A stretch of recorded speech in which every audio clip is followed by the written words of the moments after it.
क्योंकि tabular form में data जो है इतना अट्रैक्टिव नहीं होता और एक आम आदमी जो है वो उसको समझ नहीं सकता। सो इसलिए डायग्राम्स के ज़रिए, चार्ट्स के ज़रिए या ग्राफ्स के ज़रिए डाटा को प्रेजेंटेबल पोजीशन पे लेके आते हैं और इसको बहुत ही अच्छा और अट्रैक्टिव वे दे देते हैं, एक रास्ता दे देते हैं, प्रेजेंटेशन के एक मैथड दे देते हैं ताकि लोगों को बहुत आसानी से डाटा की समझ आ जाए कि एक्चुअली इसका मतलब क्या है।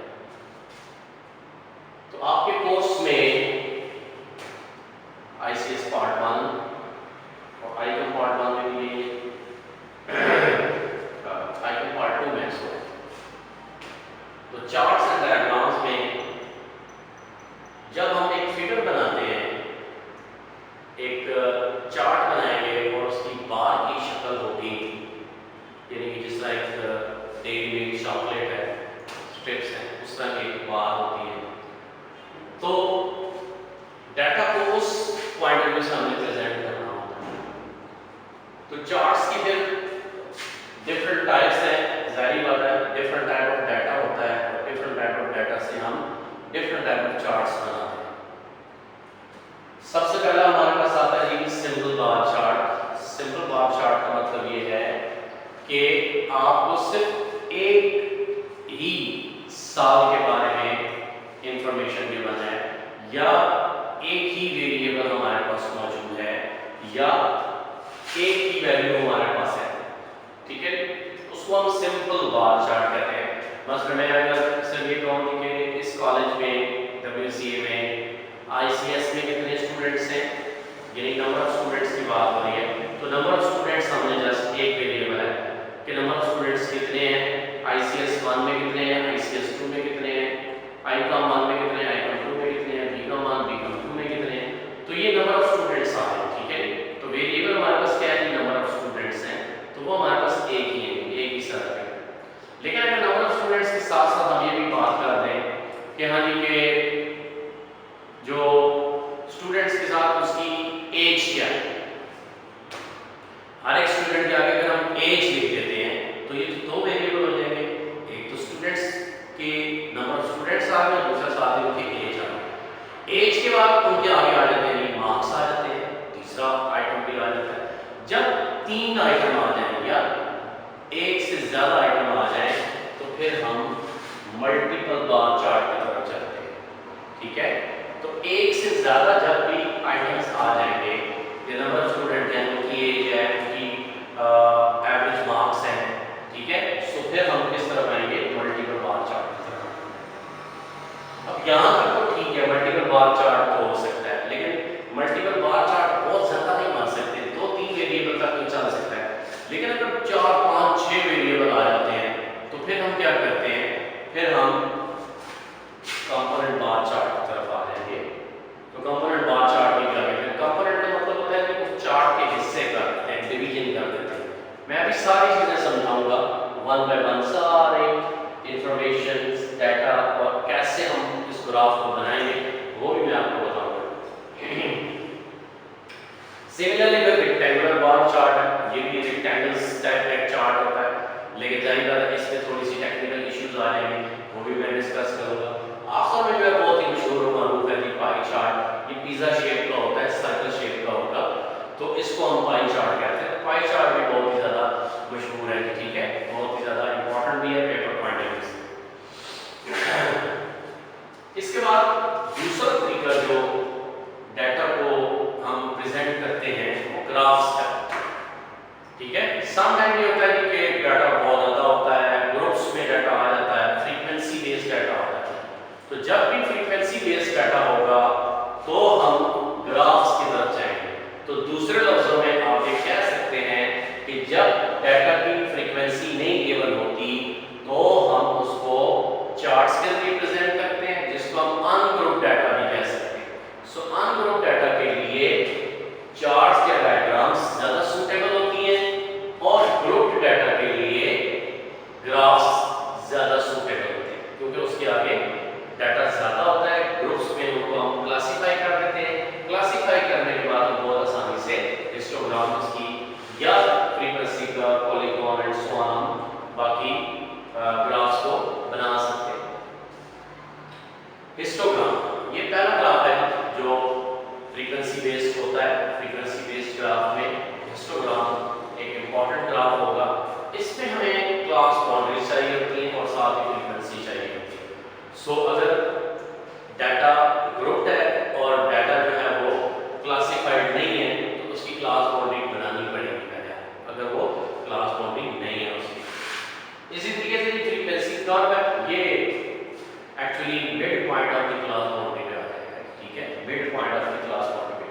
फ्रीक्वेंसी तो सॉल्व के लिए हो गई, फ्रीक्वेंसी मास्टर है, फ्रीक्वेंसी को फ्रीक्वेंसी पॉलीगॉन भी फ्रीक्वेंसी कर्व से ही निकलेगा। मैं आपको आगे बताऊंगा कि कैसे इसको हम फाइंड आउट करेंगे। लास्ट जो ग्राफ है वो है the cumulative frequency polygon. Some time भी होता है कि हमें फ्रीक्वेंसी कम्युलेट में मिल जाती है, इकट्ठी मिल जाती है, आठ टुगेदर होती है ग्रुप्स में। उसको हम क्या करेंगे, हम उसको फिर पॉलीगॉन में चेंज करेंगे। अब बच्चे ये समझ रहे हो ये पॉलीगॉन क्या है। पॉलीगॉन का मतलब होता है कि बहुत से कोनों वाली एक शेप होती है जिसमें 5-6 कोने हो सकते हैं, ठीक है। पॉली पॉली का मतलब होता है बहुत सारा, ठीक है, 3 से 4 से ज्यादा। तो पॉली का मतलब होगा, पॉलीगॉन का मीन के बहुत से कोनों वाली कोई भी शेप, एजेस उसके बहुत ज्यादा होते हैं, इसलिए उसको हम पॉलीगॉन कहते हैं। गॉन का मतलब होता है शेप और पॉली का मतलब होता है बहुत ज्यादा। अब ये हिस्टोग्राम हो गया, फ्रीक्वेंसी कर्व हो गया, फ्रीक्वेंसी पॉलीगॉन हो गया और कम्युलेटिव फ्रीक्वेंसी। तो जाहिर बात है वन बाय वन हम इन सारों को आगे डिस्कस करते रहेंगे। सो सबसे पहला जो हमारा चार्ट आता है, अब मैं ग्राफ्स को फिर स्किप करता हूं, हम सिर्फ और सिर्फ जो है वो बार चार्ट्स की तरफ आते हैं। और सबसे पहला हमारा जो चार्ट है वो सिंपल बार चार्ट, ठीक है, सिंपल बार चार्ट। इसमें मैंने आपको बताया था कि आप जाहिर बात है यहाँ पर मैं भी icon 1, icon 2, ICS 1, ICS 2 and so on, तो मैंने उसको जरा सिंपल कर दिया है, आइटम्स में लिख दिया है A B C D। आप ये भी लिख सकते हैं कि यहाँ पर कोई भी आइटम प्रोडक्ट कोई लिख सकते हैं, मतलब आलू प्याज टमाटर भी लिख सकते हैं, कोई इशू नहीं है। A B C D उसका ही मतलब है, ठीक है। उसकी प्राइस है, ठीक है, 4 रुपए, फिर 10 रुपए और फिर 8 रुपए और फिर 6 रुपए। ये मैंने खुद से डाटा अज्यूम किया हुआ। इसी तरह का डाटा आपको पेपर में आएगा और आपको कहा जाएगा कि इसका आप सिंपल बार चार्ट बनाएं। तो सिंपल बार चार्ट बनाने के लिए हमें सबसे पहले तो एक एक्स एक्सिस और वाई एक्सिस पे एक ग्राफ बना चार्ट बनाना होगा। इसको मैं एक्स एक्सिस का नाम दे देता हूं और इसको मैं वाई एक्सिस का नाम दे देता हूं। इसके बाद आपने ये जो आइटम्स हैं इसको आपने यहां पर स्केल करना है। एक्स एक्सिस पे हमेशा आइटम आएंगे, ये ए है, ये बी है, ये सी है और ये डी है, ए बी सी और डी। और वाई एक्सिस पे आपने हमेशा ये प्राइसेस जो है इसको देखना है।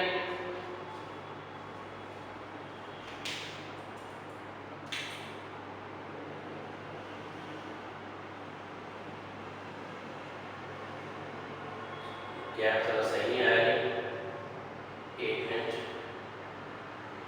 इसको जरा करते हैं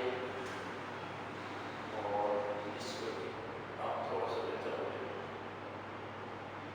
ये 2, 4, 6, 8 और 10 ये स्केलिंग कर लेते हैं हम इसकी और इक्वल स्केलिंग करते हैं, 0 से स्टार्ट हो रहा है। अब हम पहले पॉइंट पे आते हैं, तो यहाँ पर इसकी प्राइस कितनी है, 4 है। तो हम यहाँ से एक सिंपल सा एक बार चार्ट बनाएंगे, 4 तक जाएंगे और उसके बाद एक सिंपल बार चार्ट आएंगे। उसके बाद बी पे 10 है तो ये इसका लंबा बार चार्ट बनेगा, ये 10 तक आएगा, ठीक है। और ये मैंने यहाँ पर बना दिया। इसके बाद 8 है, सी पे 8 है, ये सारे अलग अलग है, ठीक है। तो 8 यहाँ से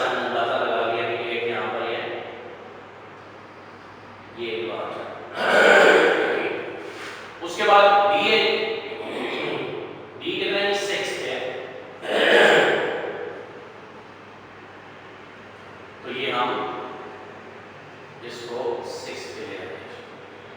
सो ये देख लें कि ये आपके पास सिंपल बार चार्ट बन गया। आउट पेपर में ये नहीं आता, लेकिन फिर भी अंडरस्टैंडिंग के लिए जरूरी है।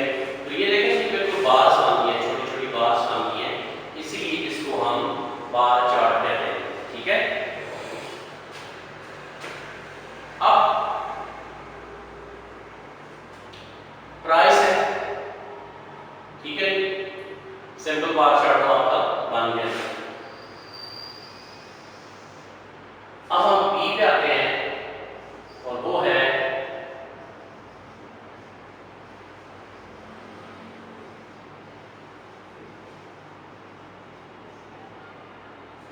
Multiple bar chart. Multiple bar chart में मैंने आपको बताया है कि एक से ज्यादा इंफॉर्मेशन आपको गिवन होगी। अब मैं अगर इसको जरा डाटा चेंज कर देता हूं, इधर मैं ईयर्स लिख देता हूं 2010, 2011, 2012, 3 ईयर लिख देता हूं। और इधर मैं यहां पर लिख रहा हूं आइटम्स, या चलिए आइटम्स ही लिख देते हैं। आइटम्स ए बी सी लिख देते हैं। चलिए 3 आइटम को इसको 2013 लिखा देते हैं। अब मैं इसकी वैल्यूज लिखने लगा हूं यहाँ पर। मैं ये एग्जांपल दे रहा हूँ, ठीक है, आप बुक में भी इससे क्वेश्चन मिलेगा। ठीक है, तो ए की वैल्यू यहाँ पर 5, 10, 8, 6, 15, 8, 10 और 9। यहाँ पर सी देख लेते हैं, ये 10, 11 और उसके बाद हम कोई वैल्यू दे देते हैं, ये 6 और इधर 8। लेट्स से ये हमारे पास। अब ये मल्टीपल बार चार्ट के लिए मैंने डाटा आप देख लेंगे, ये तो ईयर्स है, लेकिन उसके आगे आइटम्स 3 आ गए। यहाँ पर आइटम 1 ही था, यहाँ पर वैल्यू 1 ही थी, तो इसलिए अब यहाँ पर मैंने आइटम इसके 3 कर दिए हैं। सो इसको हम मल्टीपल बार चार्ट को कैसे प्रेजेंट करेंगे?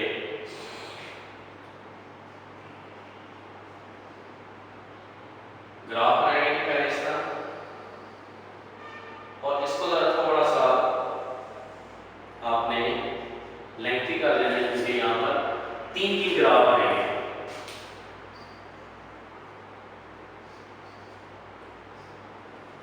तो यहां से हम चलते हैं 5, 10 और 15। ठीक है जी। अब मैं पहले 2010 की बात करता हूँ।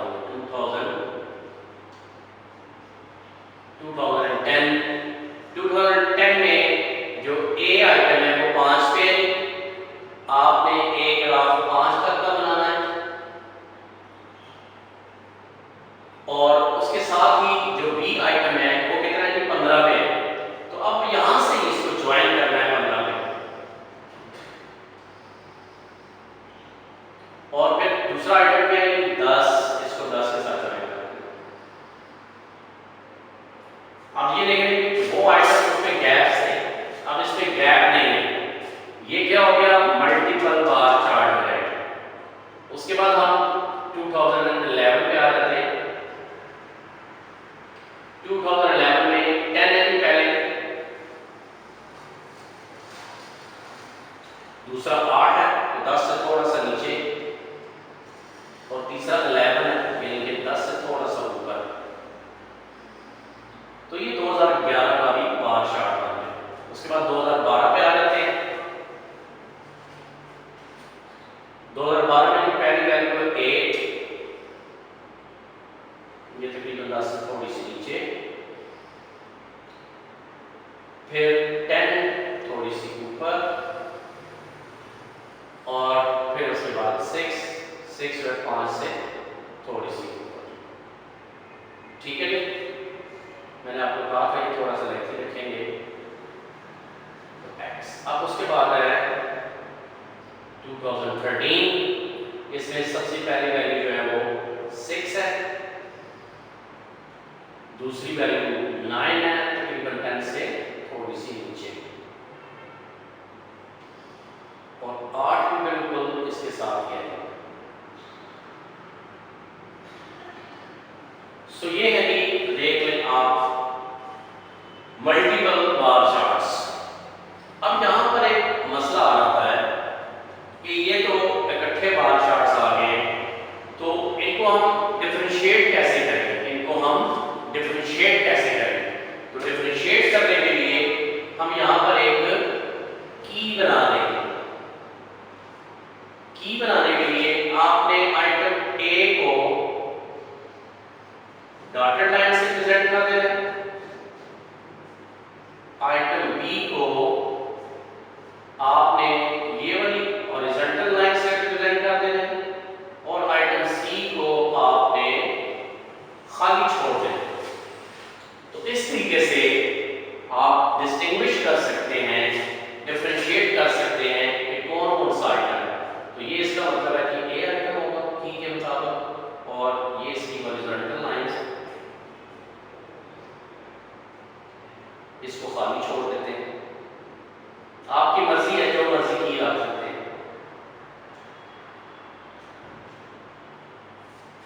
इसके बाद ये भी